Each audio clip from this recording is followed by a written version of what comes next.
शंकर के शिवलिंग को बनाने के लिए मिट्टी कहाँ की होना चाहिए, किस जगह पर बनाना चाहिए, मिट्टी में कैसा जल मिलाना चाहिए।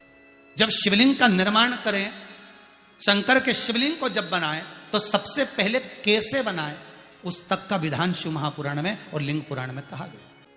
क्यारे की मिट्टी हो, मिट्टी पर कोई गंदगी ना करी गई हो, ऐसी जगह का कोई भाग मिट्टी का लाया जाए जहां कोई गंदगी ना करे। शिव महापुराण की कथा कहती है क्यारे की मिट्टी, क्यारे की मिट्टी मतलब जिस मिट्टी पर कोई गंदगी ना करी गई हो, ऐसी जगह की मिट्टी को लेकर जाए। और मिट्टी को लाने के बाद थोड़ा पानी का सींचन कर दें, अर्थात घर में लाएं तो उससे पहले मिट्टी को पवित्र करें। अपने घर में गंगा जल रखा हो, यमुना जल रखा हो, सरयू जी का जल रखा हो, उससे मिट्टी का सींचन कर दें। मान लो अगर ये जल नहीं भी है तो जल के अंदर थोड़ा सा इत्र डालकर मिट्टी का सींचन करें। अगर इत्र भी नहीं है तो जल के अंदर थोड़ा सा दूध डालकर मिट्टी का सींचन करें। दूध भी नहीं है तो एक बेलपत्री जल के अंदर डालकर उस पानी का सींचन करें। बेलपत्र भी नहीं है, पीपल का पत्ता डालकर उसका सींचन कर दें। पर मिट्टी पर घर में लाते से ही, ये नहीं कि मिट्टी आज लाए और तुमको शिवलिंग कल बनाना है तो मिट्टी अगर 1 दिन पहले लाए हो, 2 दिन पहले लाए हो, 4 दिन पहले लाए हो तो उसी दिन जल का सींचन होना चाहिए। ये नहीं कि जिस दिन बनाएंगे उस दिन सींचन होगा। मिट्टी पर पानी का छींटा, सींचन भले ज्यादा मत डालो पर छींटा तो उस दिन लगा देना चाहिए जिस दिन घर में मिट्टी लेकर आए हो। फिर भले तुम शिवलिंग 15 दिन बाद बनाओ, 8 दिन बाद बनाओ, 10 दिन बाद बनाओ, 3 दिन बाद बनाओ, पर उस समय पर मिट्टी का सींचन उस समय हो जाना चाहिए। फिर कहा जिस दिन शिवलिंग का निर्माण करो उस दिन प्रातः में अगर आप शिवलिंग बना रहे हैं तो ब्रह्म मुहूर्त में मिट्टी को गला दो। किस पानी से गलाना है उसका भी प्रमाण, उसका भी शास्त्र वर्णन करा। किस जल से गलाया जाए, शिव महापुराण की कथा कहती है अगर आपको आज शिवलिंग का निर्माण करना है, शाम को आप शिवलिंग का निर्माण कर रहे हो तो अपने पानी का जो मटका होता है, हंडा होता है, रसोई घर में जहां पानी भर कर रखते हो उसके नजदीक में एक कलश जिसमें अलग से ताजा जल भरा जाए और उस पर प्लेट ढकी हो और उस पर एक चावल का दाना रखा हो, उस जल को लेकर आओ। थोड़ी देर रखा रहे, आधा घंटा, 2 घंटा, 3 घंटा, 15 मिनट, 20 मिनट, पर वो पानी वहां रखा होना चाहिए। रसोई घर में अन्नपूर्णा का निवास होता है, परिंदे के पास पितरों का निवास होता है। अन्नपूर्णा, पित्र सब रसोई घर के भीतर विराजमान होते हैं। शास्त्र कहता है 33 कोटि देवता एक समय के लिए, एक क्षण के लिए हमारे रसोई घर में प्रवेश करते हैं। इसलिए रसोई घर को तुम पूरे घर को स्वच्छ रखो ना रखो, पूरे घर को तुम साफ रखो ना रखो, पर रसोई घर एकदम क्लीन होना चाहिए, साफ होना चाहिए, स्वच्छ होना चाहिए। आज के जमाने में तो खैर गया, पर पहले जब मिट्टी के चूल्हे होते थे, जब चूल्हा बंद होता था तो उसको गीला कर कर, गोबर को या पानी में उसको गीला कर कर, एक कपड़े को गीला कर कर पूरे चौके को, रसोई घर को पोंछा जाता था। मिट्टी का होता था वो, तो भी उसको पोता लगाते थे, पोंछते थे। तो पहला क्रम है पार्थिव शिवलिंग का निर्माण। सावन के महीने में अगर आप शिवलिंग बनाते हैं, सोमवार को शिवलिंग बनाते हैं, तो नियम ध्यान रखिएगा महाराज, लिंग पुराण से है ये, उसका नियम ध्यान रखिए। क्या करना है, मिट्टी को लाना है, जल का छींटा देना है, छींटा जरूर देना, घर में लेकर आए और जल का छींटा होना जरूरी है। 2 दिन तक, 3 दिन तक मिट्टी रखी हुई है और उसके बाद अगर आपने पानी का छींटा नहीं दिया है और आपने डायरेक्ट मिट्टी को गला दिया और उसके बाद बनाया तो उसका कोई प्रमाण नहीं। फिर उसको रख दें, 15 दिन बाद बनाओ, 4 दिन बाद बनाओ, 3 दिन बाद बनाओ, 2 दिन बाद बनाओ। शिवलिंग जब बनाओ तब उस मिट्टी को, जो कलश आपने रसोई घर में रखा है चावल का दाना रखकर प्लेट के ऊपर, अर्थात उस कलश का जल उस मिट्टी में थोड़ा सा डालिए। क्यों डाला जाता है उसका भी भाव वर्णन किया है। अब भविष्य पुराण, स्कंद पुराण और अग्नि पुराण, इन तीनों से ले लिया गया, वर्णन किया गया। जब उस कलश का जल हम डालते हैं तो उस कलश में पितरों का भाव आ जाता है, अन्नपूर्णा का भाव आ जाता है, घर में लक्ष्मी का भाव आ जाता है, संपदा का भाव आ जाता है। पूरे 24 घंटे के अंदर एक क्षण के लिए रसोई घर में 33 कोटि देवता आते हैं, तो वो देवता का सारा भाव उस कलश के अंदर आ जाता है। और वो जल जब हम उस मिट्टी में मिलाते हैं तो गंगा, यमुना, सरयू, सरस्वती, ये 33 कोटि देवता में, तो इन सब का आनंद उस जल में आ जाता है। और वो जल जब हम मिट्टी में मिलाते हैं तो मिट्टी पवित्र हो जाती है, स्वयं कैलाश अधिपति को स्वीकार करने के लायक हो जाती है, निर्मित करने के लायक हो जाती है। शिवलिंग का निर्माण अब शिवलिंग का निर्माण कैसे करना? मिट्टी में गला दिया पानी में। सबसे पहले शिवलिंग बनाने से पहले पात्र जो होता है उसके नीचे एक बेलपत्र रखी जाती है। क्या रखना है? एक बेलपत्र।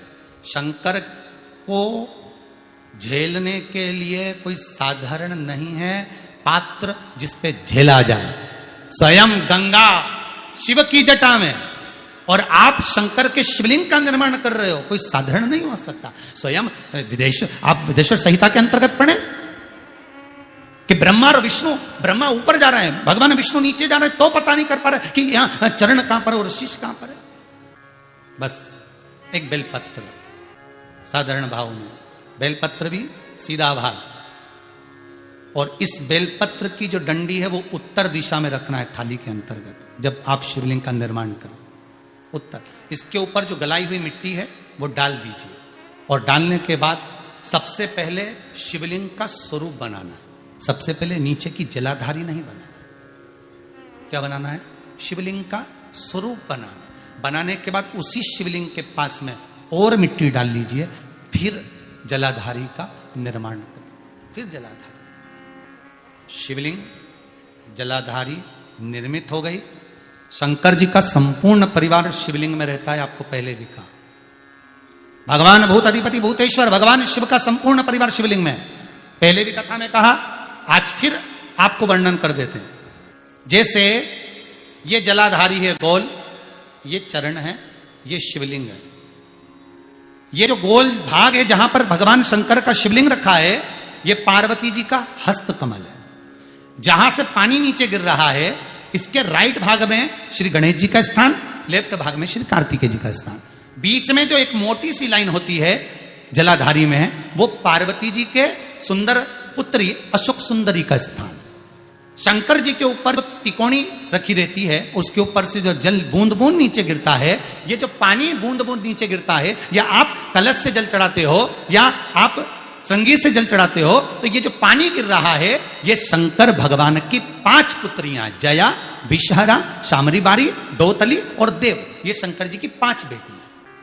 कार्तिकेय भी है, गणेश भी हैं, अशोक सुंदरी भी है, शंकर जी की 5 बेटियां भी हैं, शंकर भी है और पार्वती भी। अर्थात शिव जी के परिवार में आपको गणेश जी की पूजन अलग करने जाने की जरूरत नहीं पड़ेगी, शंकर के परिवार में पार्वती जी की पूजन अलग करने जाने की जरूरत नहीं पड़ेगी, कार्तिकेय की पूजन अलग जाकर करने की जरूरत नहीं है। शंकर का परिवार शंकर के शिवलिंग के साथ में उस जलाधारी में संपूर्ण परिवार शंकर का विराजमान है। संपूर्ण परिवार, कुछ भी नहीं, संपूर्ण और पूरा परिवार है महाराज। फिर वही बात आई, ध्यान दीजिएगा, जिस व्यक्ति को नींद ना आवे, रात्रि को सोते समय टेबलेट खाने की जरूरत नहीं, शंकर भगवान की 5 पुत्रियों का नाम लीजिए। जया, हाथ में जल लो, पलंग पर बैठो, जल हाथ में लिया, जया आचमन कर लो। विषहरा आचमन कर लो, शामली बारी आचमन कर लो, दौतली आचमन कर लो और देव आचमन कर लो। ये शंकर की जो 5 पुत्रियां हैं, ये ऐसी पुत्रियां हैं जो निंद्रा देवी को लेकर आती हैं और हमें विश्राम का आनंद सुख प्रदान करती हैं।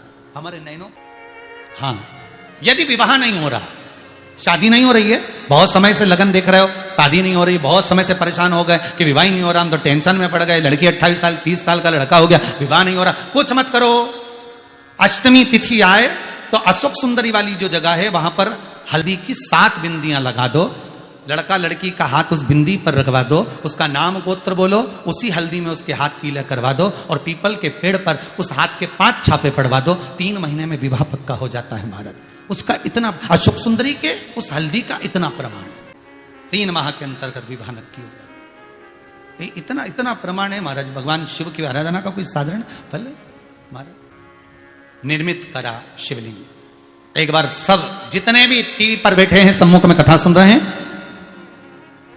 फेसबुक यूट्यूब पर सुन रहे हैं, एक बार साथ में समझें वापिस निर्माण को, शिवलिंग के निर्माण को। मिट्टी लाए, स्वच्छ जगह की, जल का छींटा दिया, रखा। जब शिवलिंग बनाया तो 1 कलश पानी पहले से 2 घंटा, आधा घंटा, 15 मिनट, 20 मिनट पहले उसको रख दिया। उसी पानी से उसको गीला करा। गीला करने के बाद उसका निर्माण सबसे पहले बेलपत्री, बेलपत्री के ऊपर मिट्टी, मिट्टी के ऊपर रखकर शिवलिंग का निर्माण, फिर जलाधारी का निर्माण, जलाधारी का निर्माण और शिवलिंग का निर्माण पूर्ण होने के बाद में फिर बाबा का सुंदर भाव से आप श्रृंगार करें, अभिषेक करें, पूजन करें। और एक बात याद रखना, पार्थिव शिवलिंग का अगर निर्माण करा है तो आपको वो पार्थिव शिवलिंग को रात्रि होने से पहले विसर्जन होना जरूरी है। हां, अगर कोई शिवरात्रि का दिन है तो फिर आप पूरी रात रख सकते हो।